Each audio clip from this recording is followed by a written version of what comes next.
Bonjour et bienvenue dans ce nouvel épisode hors série du Podcapsuleur. C'est ce matin, à partir de 9h, que se tient à Paris la 150e édition du concours général agricole. Parmi la multitude de produits soumis au jury, composé à la fois de professionnels mais aussi de consommateurs, la bière, l'occasion pour nous de réviser les bases de la dégustation, mais aussi d'aller plus loin. Hors série numéro 10, les faux goûts et défauts de la bière. Bonjour Dorothée Van Act. Bonjour. Pour commencer, aujourd'hui pour parler des faux goûts de la bière et de ses autres défauts, on va faire un petit rappel circonstancié sur le bon process pour une bonne dégustation. Pour bien déguster la bière, pour bien la découvrir et pour en percevoir toutes les subtilités, il faut déjà être dans certaines dispositions. Tout à fait. Donc, comme toute activité qui demande un minimum de concentration, forcément, il faut un environnement qui soit idéal, c'est-à-dire il faut être au calme, il faut éviter toutes les odeurs corporelles, par exemple le parfum, on évite le parfum, on évite tout ce qui est odeurs qui peuvent venir influencer en fait le goût.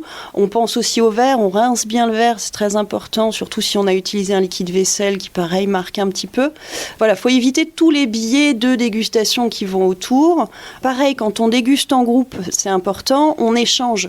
Idéalement, il faut d'abord se faire sa propre idée, c'est-à-dire qu'il faut d'abord goûter, noter ou réfléchir à ce qu'on ressent et seulement après commencer à écouter les autres parce qu'on est extrêmement influencé par les gens qui nous entourent et ça pour tout. Donc il faut se créer un environnement de concentration qui permette de développer, de se concentrer sur le produit. Il faut aussi savoir qu'en fait le nez est pour 80% du goût. C'est-à-dire qu'il y a énormément de choses qui passent par le nez, donc on évite les moments où on est enrhumé, parce qu'en fait, on ne sent plus rien. Et donc, si on ne sent plus rien, même la bouche est influencée, quoi. Quand on déguste une bière, on utilise essentiellement surtout deux sens qui sont l'odorat et le goût. Mais on utilise aussi nos yeux, évidemment, et puis un petit peu aussi le toucher, qui permettent en fait d'avoir une vision globale de la bière. Donc, c'est assez simple, déguster une bière, c'est comme on pourrait déguster n'importe quel mets. En fait, finalement, on le regarde, on le sent, on le goûte. Et puis, on analyse les qualités organoleptiques. Donc, en fait, on analyse l'équilibre et la qualité, donc si ça nous plaît ou pas, ça c'est surtout important. Et puis là aujourd'hui, on va surtout se concentrer sur les défauts parce qu'il y a des défauts parfois. Et c'est intéressant de savoir les détecter. Oui, alors là on est bien au-delà du j'aime pas. On va essayer d'expliquer pourquoi on n'aime pas et ce qu'on ressent. Est-ce qu'on a tous le même niveau de perception? Pas forcément. Alors évidemment que non, parce que ça touche à la fois à la génétique, à notre histoire personnelle, à ce qu'on aime manger ou ce qu'on n'aime pas manger. En fait, finalement, le goût, c'est très personnel. Maintenant, il est évident quand même qu'on a ce qu'on appelle des seuils de perception moyens, où certains faux goûts, certains défauts vont se sentir au-delà d'un certain seuil sur une population moyenne. Il est évident que de toute façon, c'est dépendant de chacun. Ceci dit, quand vraiment on veut approfondir un peu le sujet des défauts et quand vraiment on veut s'en faire une spécialité, moi je conseille quand même de s'y remettre plusieurs fois. Parce que c'est pas en une fois qu'on sent un défaut, on n'est jamais trop sûr de nous. Souvent, les défauts se mélangent ensemble parce que c'est rare qu'on ait qu'un seul défaut. Après, il faut savoir qu'il y a des défauts qui sont acceptables, d'autres qui sont moins. Enfin voilà, tout ça, c'est quand même finalement très complexe. Donc, si on veut vraiment se concentrer sur le sujet sans faire une spécialité, il faut s'y remettre tout le temps. Et à la fin, ce qui est sympa ou pas, ça dépend comment on voit les choses, c'est qu'on est capable de détecter les défauts dans une bière qu'on va boire comme ça de manière un peu plus détendue. Ça peut parfois être chiant parce que du coup tu fais plus que sentir ça et tu te rends compte que finalement tu arrives à un seuil de perception qui est peut-être un petit peu trop fin et tu prends moins de plaisir. Mais en attendant, c'est quand même important. Parce que pour dire qu'une bière est bonne, il faut être capable déjà d'appréhender ses propres goûts, mais il faut aussi être capable de dire « Attends, celle-là, elle a un problème ». Et ça arrive malheureusement. Et je pense qu'il est important quand même, et même pour le professionnel, pour le brasseur, de savoir détecter les faux goûts et de savoir évaluer leur seuil d'acceptabilité stabilité en fait. C'est quoi la différence entre les faux goûts et les défauts ? Le faux goût, c'est une version française, c'est une traduction, on va dire, de off-flavor qui pour moi est pas forcément juste. Parce que quand tu prends off-flavor, c'est hors saveur. C'est-à-dire c'est un truc qui se crée, c'est un truc en plus. Parfois, on peut chercher le faux goût, on peut chercher la off-flavor. Avec les levures, on va aller chercher des esters fruités pour rajouter, si tu veux, une dimension à la bière. Donc c'est pas forcément faux goût, pour moi c'est un côté un peu négatif. Il y en a beaucoup des faux goûts négatifs. Les défauts, en soi, un défaut c'est quoi ? C'est un problème, c'est une erreur, c'est un problème de process, c'est un problème de stockage. C'est un défaut, par définition, c'est négatif.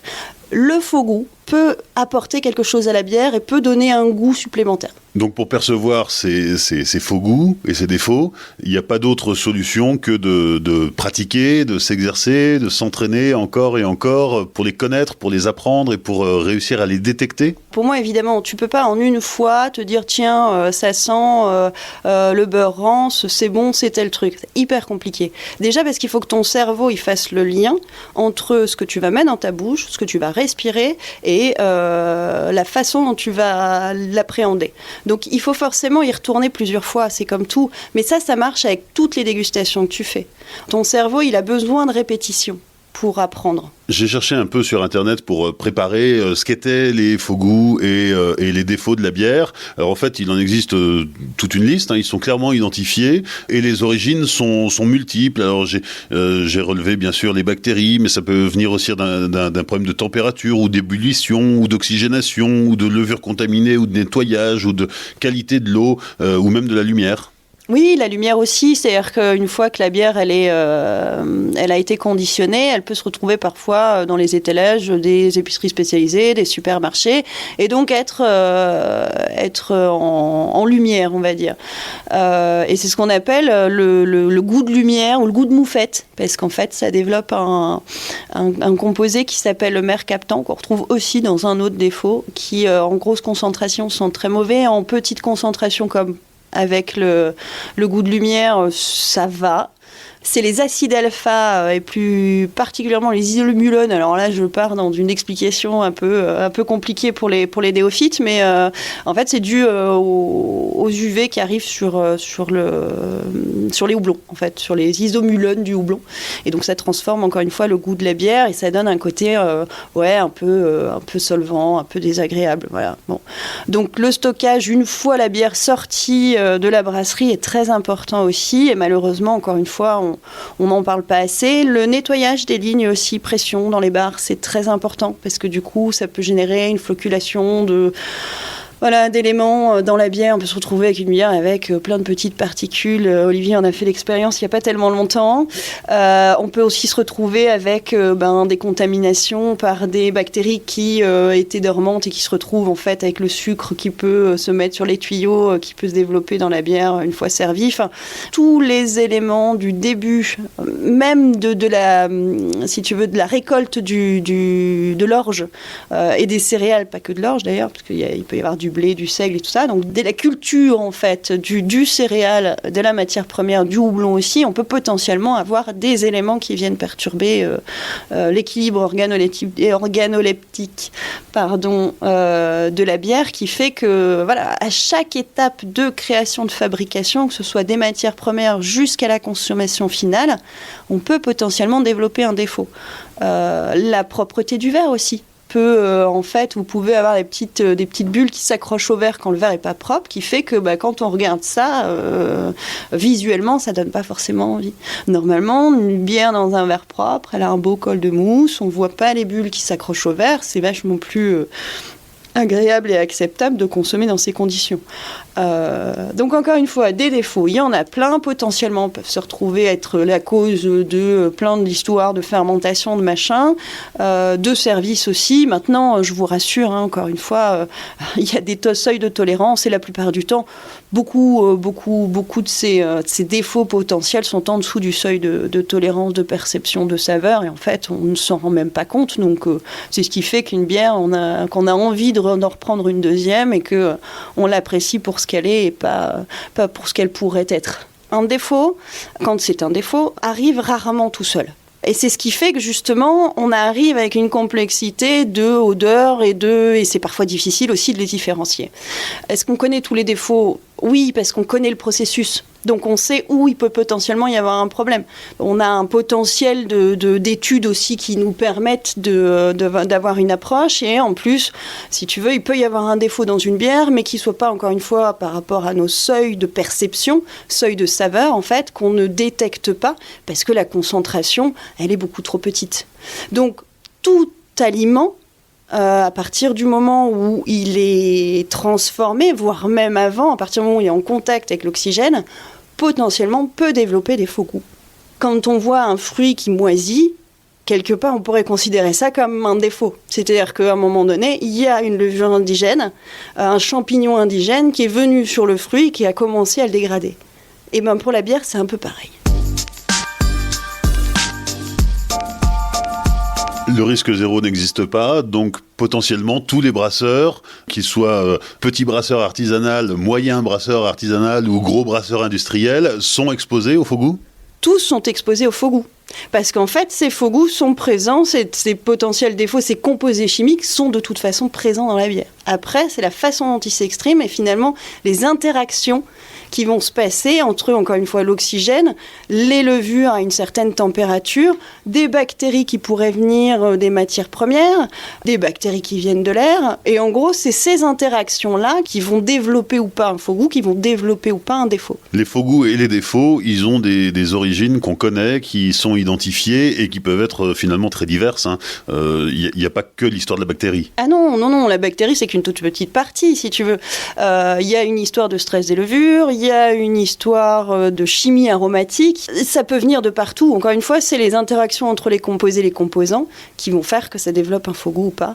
Et en plus, on sait aussi que pendant le processus de fermentation, qui est en fait une partie quand même très importante de risque de développement de défauts de faux goût, on sait que parfois, il y a des défauts qui arrivent et qui s'atténuent avec le travail de la levure, avec l'oxydation, enfin l'oxygénation, on va dire, parce que des fois l'oxygène est bien aussi, et qui font disparaître en fait ces défauts pendant la fermentation. C'est-à-dire on peut ajuster à tout moment en fait du process, on peut ajuster le produit pour qu'à la fin il soit bon.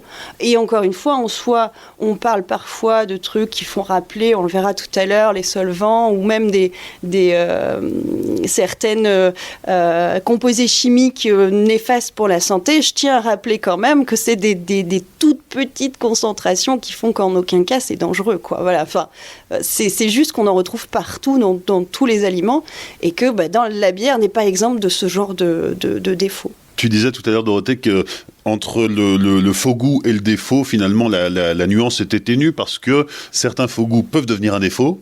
Et certains défauts ne proviennent pas forcément d'un faux goût. Exactement. En fait, encore une fois, c'est parfois ils vivent ensemble un peu. Donc oui, il y a des faux goûts qu'on va aller rechercher. Donc dans ce cas-là, on considère que c'est pas un défaut. Et à côté de ça, il y a des défauts qui peuvent être visuels uniquement et qui peuvent aussi être au niveau des saveurs. Donc tout ça est étroitement lié. C'est pour ça que c'est difficile de différencier faux goût et défaut. Pour moi, un défaut, encore une fois, c'est rédhibitoire, c'est négatif. Un faux goût, par contre, ou une hors-saveur, un truc en plus, ça peut être intéressant. Un des défauts qu'on a tous potentiellement déjà rencontrés, c'est quand on décapsule, la bière se met à gueucher et on en a plein les pieds. Ça, typiquement, c'est un défaut. Ah oui, ça c'est clairement un défaut. Tu t'imagines rentrer à la maison, t'es super content, tu décapsules ta bière et là, en fait, il y a plus de la moitié, voire les trois quarts, voire même des fois complètement la bouteille entière qui se retrouve par terre, sur ta table et parfois même au plafond. La bière, elle n'a pas à gueucher, en fait. C'est un défaut, clairement. Et pour le consommateur, c'est un défaut qui est directement visible. Encore une fois, là, pour le coup, le gushing, t'es pas obligé d'avoir un nez ou une bouche pour le constater, quoi. Donc ça, pour moi, c'est vraiment rédhibitoire. Et en plus, ce qu'il faut savoir sur le gushing, c'est que ça peut être dû donc, à un problème de refermentation bouteille. Souvent, c'est ça, trop de sucre, trop de levure, voilà. Ça met sous pression, tu l'ouvres et ça sort tout seul. Mais ça peut aussi être dû à une infection bactérienne. Et là, souvent, une bière qui refermente trop en bouteille, tu peux la boire, il n'y a pas de problème. Par contre, quand c'est une infection bactérienne, des fois, là, si en plus elle gueuche, c'est que c'est parti un peu fort, un peu loin. Et alors, des fois, tu as des goûts qui sont vraiment désagréables. On se retrouve aujourd'hui à Paris, Dorothée, pour parler des faux goûts et des défauts de la bière. Tu fais de la formation en tant qu'experte bière, tu fais de la formation justement sur cette thématique. Tu nous as préparé un petit jeu, c'est curieux, c'est étonnant. C'est la même base de bière que tu as utilisée partout, mais on n'a pas la même couleur ou le même visuel dans les verres, donc c'est quand même un peu inquiétant. Oui, alors je suis désolée, tu vas faire le cobaye aujourd'hui. Ça va pas être forcément toujours très agréable, parce que bon, encore une fois, les défauts, la plupart du temps, quand ils sont rédhibitoires, c'est que c'est pas bon. Et du coup, alors en temps normal, sur mes formations, j'utilise des kits qui sont vendus sur des sites de spécialisés sur les kits où là, on a les molécules spécifiques liées à telle bactérie ou à tel acide ou à tel machin. Donc ça, c'est bien, sauf que ça coûte un petit peu une fortune, hein. Moi, j'ai un kit là de 25 compréhensifs sensory kits, c'est 190 € à peu près. Donc ça, c'est bien pour les formations professionnelles. Maintenant, si vous voulez vous entraîner à la maison, il y a des techniques toutes simples pour justement mettre des défauts dans la bière. Alors, on part toujours sur une bière la plus neutre possible. On prend une bière de base, quoi. La plus de base, on évite les pils, donc plutôt une lager. Et puis on prend... alors, prendre la moins chère, c'est pas mal, sauf que moi, là, aujourd'hui, je me suis fait avoir, j'en ai pris une moins chère, mais avec déjà un défaut dedans. Bon, ceci dit, c'est bien, on va pouvoir étudier ça. Idéalement, il faut qu'elle soit à minima propre, enfin, il faut qu'elle soit le plus neutre possible. On prend une lager de base, marque distributeur. C'est important quand même que ce soit de la bière, parce que certaines saveurs, certains faux goûts, certains défauts ne s'expriment pas pareil dans l'eau, dans le cidre, dans la bière et dans le vin. Donc c'est important quand même, quand on étudie un défaut, de le mettre dans son contexte pour pouvoir le retrouver plus facilement quand on va le chercher, quoi. Alors dans le Podcapsuleur, il y a souvent de la dégustation, mais là j'avoue que c'est la première fois que je crains la dégustation et que j'y vais un peu avec des pieds de plomb. Alors vas-y, raconte-nous. Là, je me suis un petit peu amusée à faire un kit maison. C'est-à-dire, j'ai utilisé des trucs qu'on peut retrouver dans ces placards et tout ça, donc pour retrouver un peu les flavors. Bon, là, je suis assez sympa. On va sentir plus que goûter, parce qu'il y a des trucs là, faut vraiment pas les boire. On a un verre de bière qui n'a pas été traité, hein, pour avoir ce qu'on appelle le patient zéro, le produit de base. Donc on va le goûter, celui-là, on va le sentir, on va le goûter tranquillement, et après du coup on va aller sentir les autres verres. Là, ce que j'ai fait, c'est que j'ai fait un groupe avec les esters. Pourquoi les esters ? Parce que c'est ce qu'on retrouve assez facilement dans les bières, notamment des bières de grande consommation qui peuvent être les Hefeweizen, les triples, les bières de fermentation haute plutôt. Et du coup, là, je me suis amusée à reproduire des esters. Je vous dirai après avec quoi. Et puis, et après, j'ai reproduit deux défauts qui sont deux défauts qui se ressemblent un peu, qui sont parfois un peu difficiles à distinguer l'un de l'autre et qui sont deux défauts aussi qu'on retrouve souvent. Et après, on voit aussi, oui, qu'il y a un effet visuel aussi qui se crée. Mais là, comme j'ai un peu triché, j'ai utilisé ce que j'avais dans les placards. C'est pas, comment dire, significatif. Et après, globalement, comme ça fait un petit moment que les bières sont de toute façon au contact de l'air, il y a une légère oxydation forcément qui va se créer, ça c'est évident. L'oxydation étant un défaut compliqué à appréhender parce qu'en fait, il est multiple. Et donc là, on va parler des esters, parce que c'est intéressant et c'est pas le pire. J'ai été sympa avec toi quand même. Il y a des trucs qui sentent à peu près bon. Et puis deux défauts qu'on va décrire un petit peu plus tard. Alors on commence par ce verre-ci qui est la bière de base sans adjuvant. Ça sent la bière. C'est pas mal. C'est un bon point de départ. C'est pas mal. Je goûte ? Vas-y. Ouais. Si tu peux la décrire aussi avec tes mots, hein, évidemment. Ouais, un peu fade. Bah, tant mieux, c'est ça qui nous intéresse. Alors moi, je l'ai goûté il y a de ça quelques heures déjà. Pour moi, elle avait un petit goût métallique. Et je ressens un peu... Pour moi, c'est pas une bière propre déjà dès le départ. C'est une bière industrielle en canette. Je vous dirai pas la marque, ça sert à rien. Donc ça veut dire que même les industriels ont parfois des problèmes et des défauts potentiels. Alors c'est peut-être dû à un stockage, puisque j'ai acheté ça en grande surface. C'est peut-être dû aussi à autre chose. En attendant, pour moi, il y a un petit côté métallique déjà. Donc on va bien prendre en compte ça. On va essayer de garder un petit peu cette bière en bouche pour se rappeler. Et puis après, on va les sentir. On va pas tout goûter, encore une fois, parce qu'il y a des trucs, c'est pas bon pour la santé. Et je vous expliquerai pourquoi. Et on va les sentir et on va voir comment on peut créer des défauts dans les bières. Alors c'est râpeux sur la langue, hein. Ouais, pour moi, il y a une petite arrière-bouche. Alors, c'est même pas une amertume parce que clairement, c'est pas du houblon. Il y a un petit côté un peu piquant, dérangeant sur le fond de la bouche, qui est pas normal. Voilà. Je sais pas si tu sens, ça donne comme une petite chaleur. Pour moi, il y a un petit côté solvant. Tu sens pas ce truc-là? Ça vient me chatouiller, moi, plus. Non, tu ne sens pas? Il y a comme un arrière. C'est curieux. Oui, voilà. Non, c'est pas terrible. C'est pas terrible. Non, c'est pas terrible. Après, ce qu'il faut savoir aussi, c'est qu'on est sur une lager, une bière de basse fermentation. C'est difficile de cacher un défaut sur ce type de bière-là. Pour vraiment bien réussir une bière de basse fermentation, faut être vraiment doué.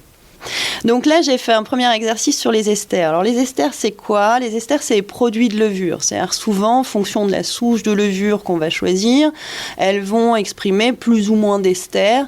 Donc c'est essentiellement un produit qu'on va sentir plus que goûter et qui est parfois typique notamment de certaines bières belges ou de certaines bières allemandes et qui parfois aussi, alors il y a des esters fruités, donc les esters fruités, on va partir du principe que c'est plutôt positif.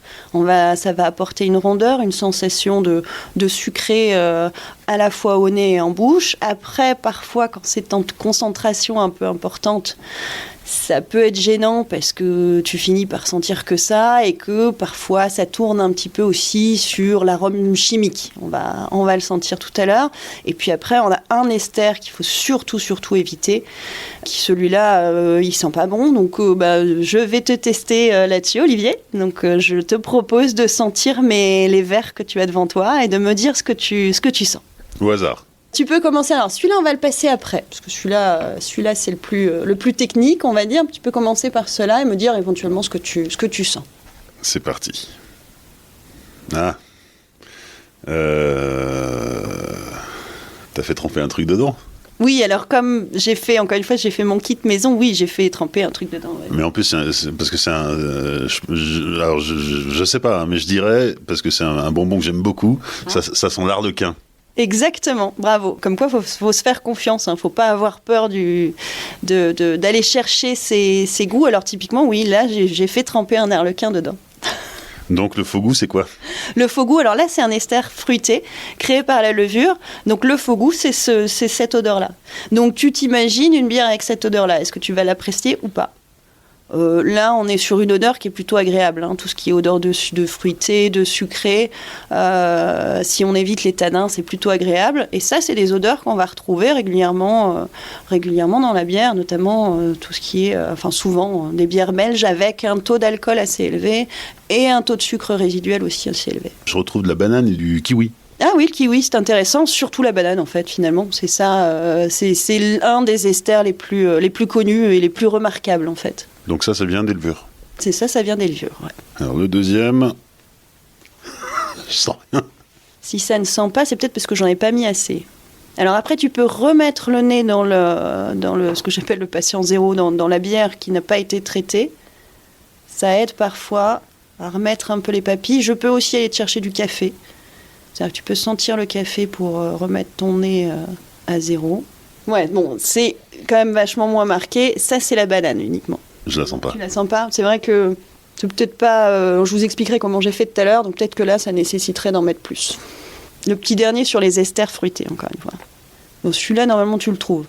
Ça sent la fraise tagada. Exactement. Donc ça, c'est aussi un ester qu'on retrouve parfois donc en produit de levure, rattaché à un sucre résiduel important. Moi, honnêtement, quand je sens la fraise tagada, pour moi, c'est un défaut. Parce que le problème de la fraise tagada, c'est que ça fait vraiment chimique, faux arômes rajoutés. Ça m'est arrivé de sentir ça dans des bières. Pour moi, c'est un défaut. Après, encore une fois, il y a des gens qui ça dérange pas, qui apprécient, voire qui ne le sentent même pas. Donc, encore une fois, il faut tenir compte du seuil de perception de chacun et puis des goûts de chacun aussi. Voilà. Pour moi, c'est un défaut. Parce que quand c'est en concentration trop importante, c'est quand même pas tout à fait normal que ça sorte des arômes chimiques comme ça, quoi. Bon, alors il reste un verre, celui qu'il fallait passer en dernier. Voilà. Donc là, on est aussi sur un ester. Ça pue. Ouais. J'en ai mis beaucoup, je me suis rendu compte en versant le truc dedans. Donc là, ça sent la colle. Ouais, ça sent exactement, c'est ça. Ça sent la colle, ça sent le dissolvant. Là, on est sur un ester qui est très fort, donc qui peut se sentir à très très petite concentration. Et quand on arrive sur un ester comme ça, qu'on appelle l'éthylacétate, là, c'est pas bon du tout, puisque tu as vu ce que ça sent. C'est dégueulasse, si on peut le dire comme ça. Et encore une fois, c'est un ester produit par la levure.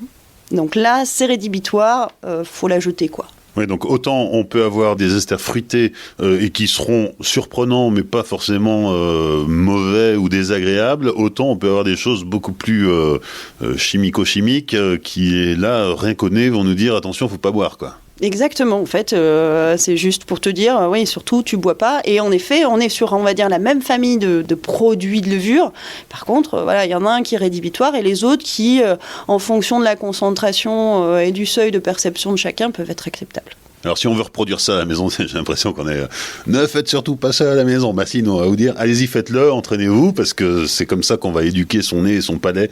Là, pour l'instant, on n'a rien goûté, à part la bière témoin. C'est vrai que le truc au dissolvant, là, on va pas s'y risquer, mais on peut s'entraîner à la maison. Toi, t'as ouvert tes placards et tu as reproduit les faux goûts de la bière. Alors là, je me suis un peu amusée, en effet, à faire ça en mode do it yourself, quoi, tu vois. Donc là, pour les esters c'est assez facile à faire et ça nécessite pas forcément d'être goûté parce que c'est surtout un travail au nez. Il faut savoir que, encore une fois, 80% du goût vient de l'odorat, donc parfois il suffit de sentir, ça suffit amplement. Et en fait, tout simplement pour la fraise tagada et la banane Haribo et l'arlequin, j'ai juste mis un bonbon dedans. Donc à savoir qu'une fraise tagada suffit dans 12 centilitres, un arlequin suffit dans 12 centilitres, par contre du coup il faut mettre 2 bananes Haribo. Et pour l'éthylacétate, c'est très très simple aussi, j'ai du dissolvant dans ma salle de bain, j'en ai mis 3 gouttes, je crois, c'est trop. Donc, c'est vraiment pas la peine d'en mettre beaucoup parce que c'est un produit qui sent énormément. Et il faut savoir que l'éthylacétate qu'on retrouve dans la bière est exactement le même produit qui sert à faire le dissolvant. C'est exactement les mêmes molécules. Donc, on est sur le même produit. Donc, il suffit de verser, encore une fois, 2-3 gouttes dans le verre. Ça s'exprime très, très fort. Et on peut identifier ce défaut-là, cet ester-là. Et c'est assez simple parce qu'en fait, on trouve tout ça à la maison. Encore une fois, autant les bières avec les bonbons, on pouvait les goûter, mais ça n'apportera rien de particulier. Autant la bière avec le dissolvant, on jette dans l'évier directement, on cherche même pas à goûter, ça sert à rien. Alors on peut, je vous le déconseille juste. Voilà. Encore une fois, c'est un ester qui s'exprime beaucoup au nez, qui n'a pas besoin d'une grosse concentration, donc de toute façon, vous allez le sentir tout de suite. Alors il nous reste 2 verres là derrière.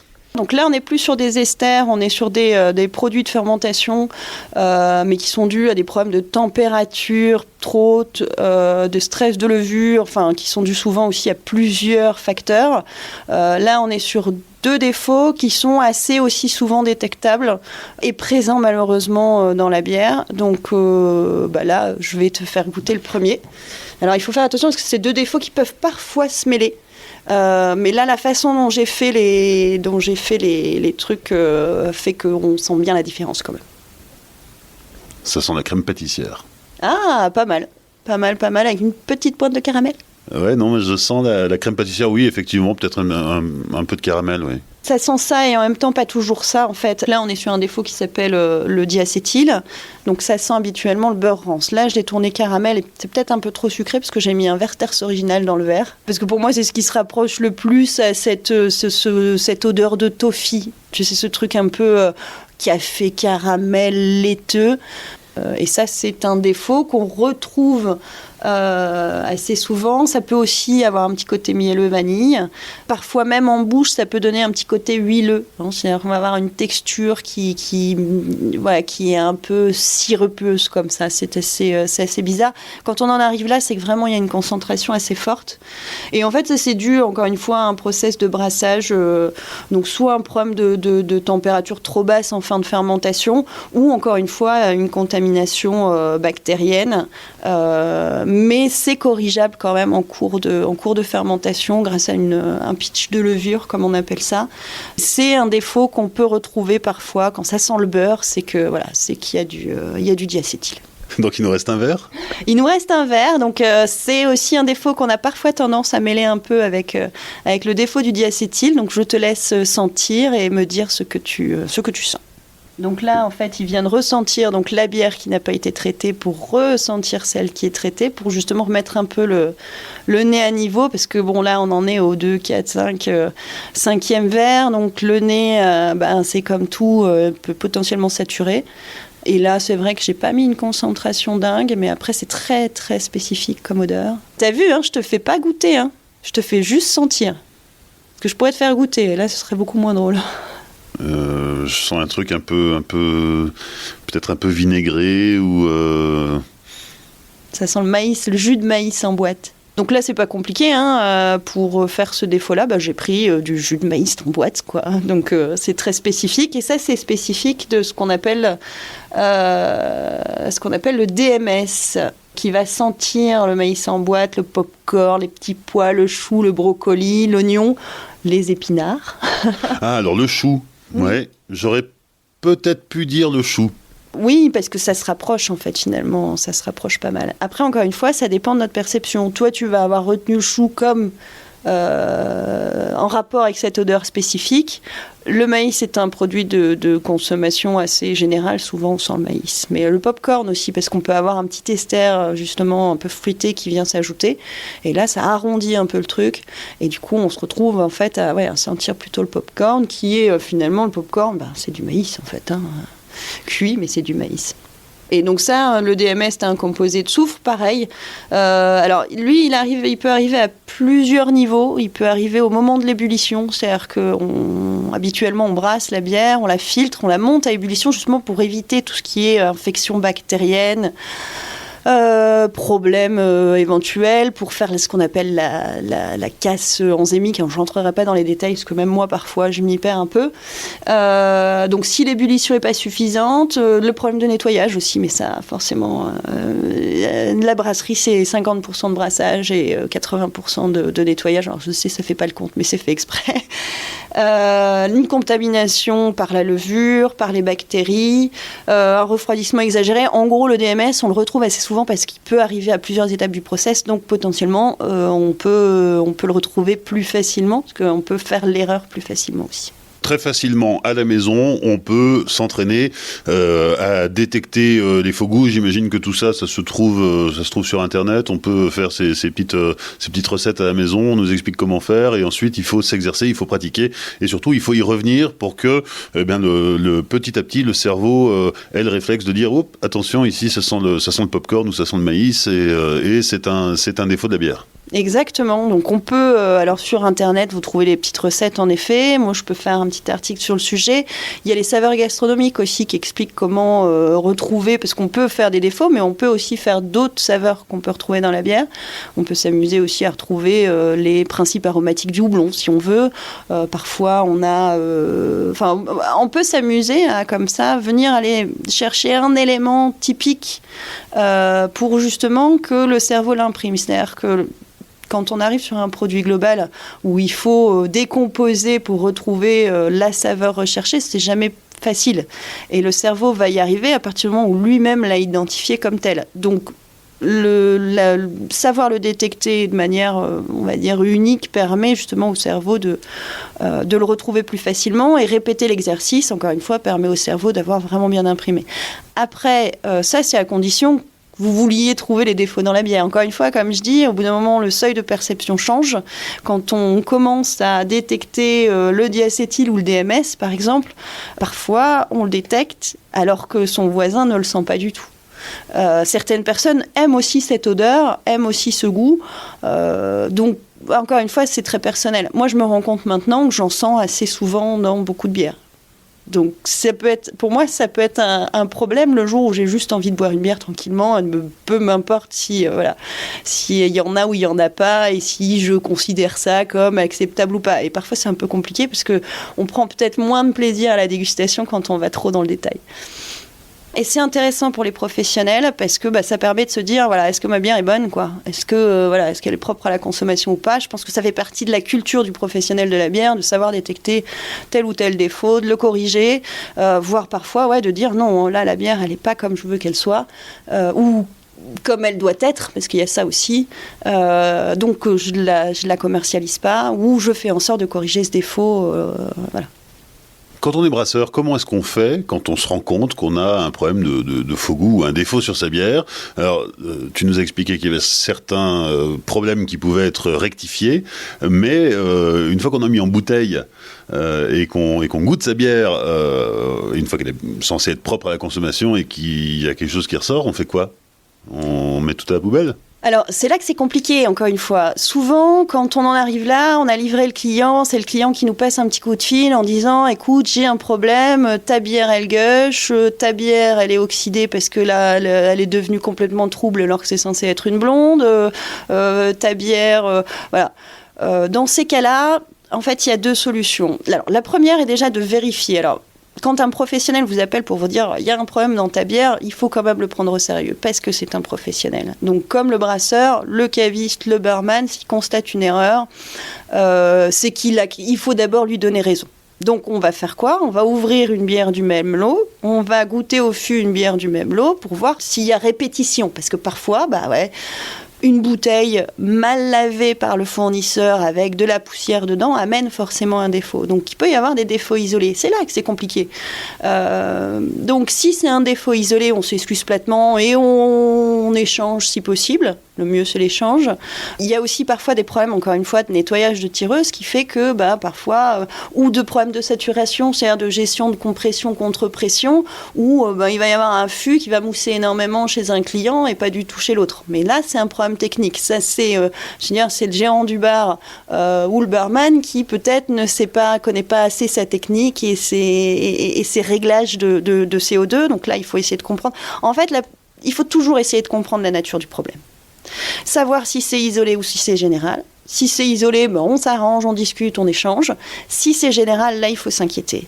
Et c'est là que vient et intervient un truc qui est obligatoire, qui s'appelle les process de HACCP, qu'on retrouve dans la restauration, qui sont nécessaires aussi dans la brasserie, et qui sont, en fait, où on détaille tous les process de fabrication finalement du produit du début à la fin.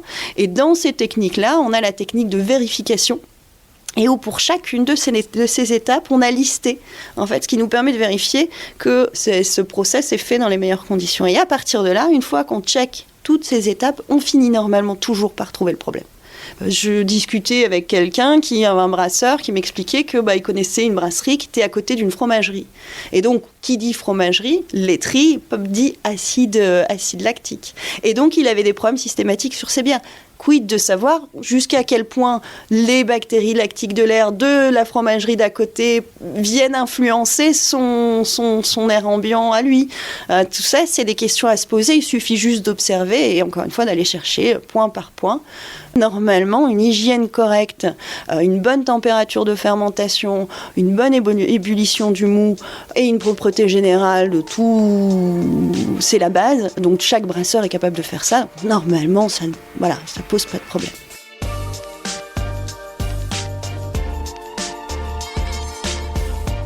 Merci à Dorothée Van Act, spécialiste bière et formatrice, de nous avoir éclairé sur les défauts et les faux goûts de la bière. Vous avez, grâce à cet épisode, quelques bases pour reproduire l'exercice à la maison et vous entraîner à détecter et reconnaître les étrangetés qui peuvent parfois s'immiscer dans les bières que vous dégustez. N'hésitez pas à partager cet épisode sur les réseaux sociaux et n'oubliez pas aussi de laisser un commentaire et 5 étoiles sur Apple Podcast. Enfin, souvenez-vous, l'abus d'alcool est dangereux pour la santé, alors savourez, mais sans forcer.